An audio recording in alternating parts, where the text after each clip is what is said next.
Right, well, we're going to move on now with some business headlines. I'm joined for that by Anka Ula. Hello there. Hi, Karen. And we're starting off with the North Atlantic Free Trade Deal. It's a big old deal, and there are some new developments. That's right. Mexico's foreign and economy ministers are heading to Washington this week to talk trade.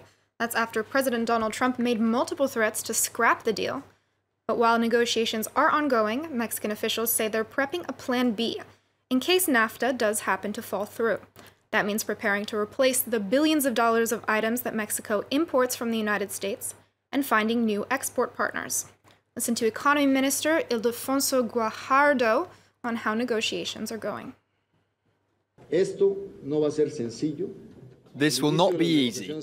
The start of negotiations is like a roller coaster. There will be good days, there will be bad days, and there will be worse days. Fortunately, the Mexican economy understands that a negotiation is not resolved in 142 characters. A negotiation is not done through social media. That was Mexico's economy minister. Now, of course, he's referring to a tweet that Trump posted a few days ago about killing NAFTA. It's one of the 3 times in the past week that he has referred to killing NAFTA.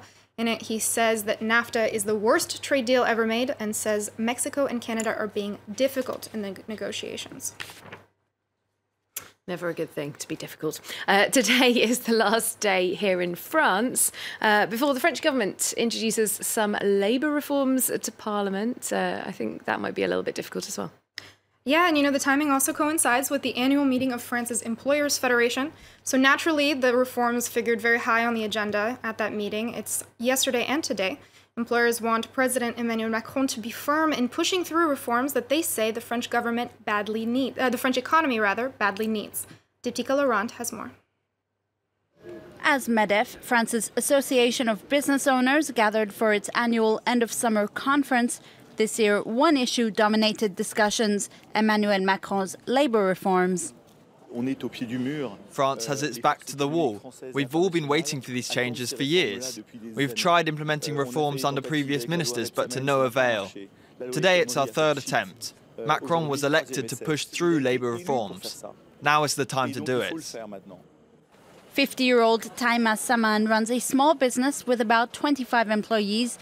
She wants the reforms to inject more flexibility into the hiring process. It's easier to get married when you know you can get divorced, even if you don't want to. Or in this case, hire someone when you know you can fire them if necessary. For others, it's about the quality of the recruitment pool. Laurent Bataille heads an industrial company of about 2,000 people. He says he finds it difficult to hire competent staff.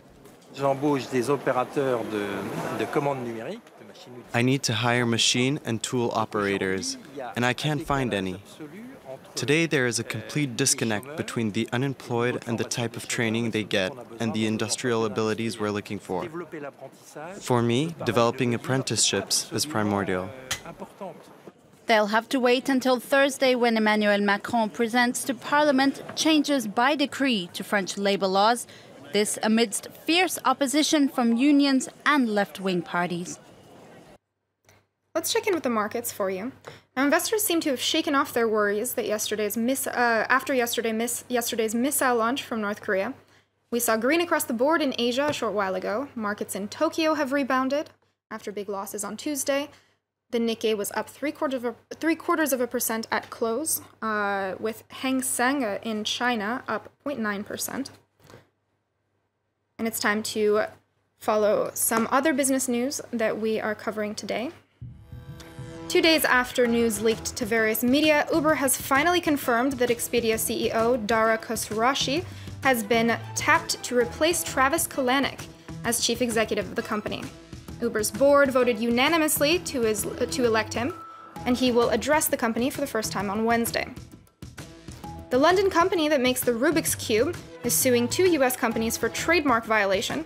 Rubik's Brand Limited says retailer Toys R Us and manufacturer Dunkin' Toys are selling knockoff versions of the real thing under the name Imitation Twist Puzzle Cube. The company is asking for damages and that the company stop selling the toys. And Hyundai Motor resumed production at its 4 Chinese factories on Wednesday, avoiding an extended shutdown after a standoff with a local supplier. The Korean carmaker's operations were frozen Tuesday when the Chinese supplier stopped providing necessary parts. saying that Hyundai owed them money. Plunging sales in China have made it hard for Hyundai to pay, with some local media saying it owes suppliers as much as $17 million. All right, now it does feel a little bit inappropriate to go from a story about cars to a story about alcohol, but that is what we're going to do. France, as we know, Anka, is the land of wine, isn't it, and champagne, but it seems something new is brewing. That is true. The craft beer craze has finally hit France a few years after places in America and other parts of the world. The number of breweries in the country has nearly doubled over the past 5 years, and consumer demand for locally made beers is soaring as younger French people move away from the wine. Laurent Bersteker reports. Trouble could be brewing for big beer companies. This small bar in the north of France makes and sells its own brew, and it's the only drink on the menu. Since Jean-Christophe Cambier took over the business 3 years ago, production of the homemade Mangy beer has skyrocketed beyond expectations. I knew the market for artisanal beer was very dynamic at the moment, but I really didn't think I'd end up producing 200,000 liters after 3 years. The aim was more to produce around 80,000. France currently hosts over 1,000 breweries, half of which didn't exist 5 years ago. A boom largely attributed to the rising popularity of craft beers and the growing demand for locally sourced products.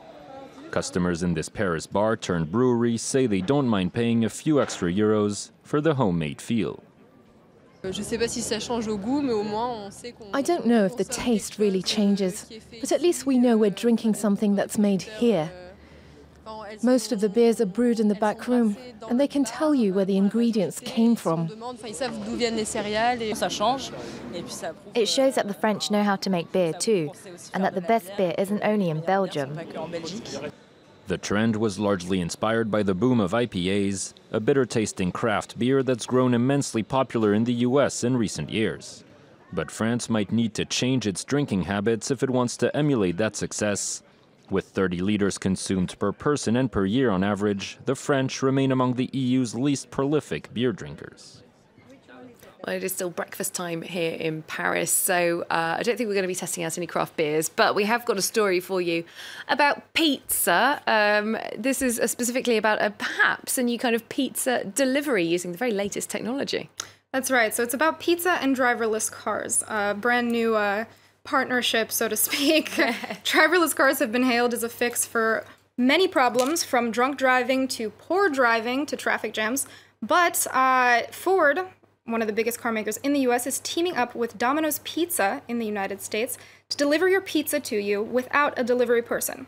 A specially equipped Ford Fusion comes with self-driving technology and an oven, so it can cook the pizza while it delivers it to you. But seeing as the pizza is driving itself to your house, customers are probably going to have to come outside to get the food. So they're trying to test out how exactly customers will react to this. Sounds really extravagant to me, but I do like the idea of a car with a pizza. It also sounds like more work, though, doesn't it? Because you actually have to leave your home to pick up your delivered pizza. Well, we'll have to wait and see how it pans out. Yeah. Thanks very much. Anka Ula there with the business news. We're going to take a short break and see you in a couple of minutes' time.